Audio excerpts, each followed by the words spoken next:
Il reste maintenant plus que 60 jours avant Avengers Infinity War. Vous l'avez donc compris par le titre, on poursuit notre série qui consiste, je le rappelle, à présenter un personnage tous les 10 jours pour faire comme une sorte de décompte avant Avengers Infinity War. Et aujourd'hui on s'attaque au personnage de Steve Rogers qui arbore un nouveau costume beaucoup moins patriotique avec l'absence, entre autres, de la bannière étoilée. Il est donc fort probable que Steve ait complètement abandonné l'identité du Captain America depuis ses mésaventures de Captain America Civil War où il avait désobéi aux ordres et qu'il était donc devenu un fugitif pour l'État.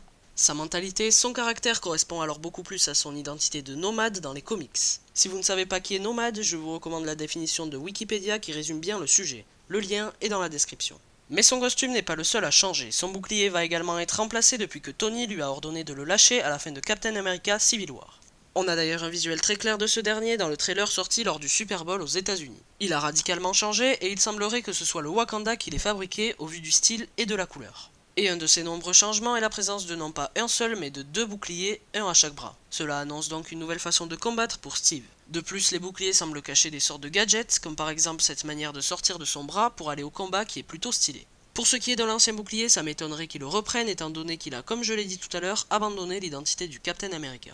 Et vous, aimez-vous ceux ou plutôt ces nouveaux boucliers? Venez me dire votre avis dans les commentaires et n'hésitez pas à voter pour le prochain personnage sur la vignette qui s'affiche juste ici.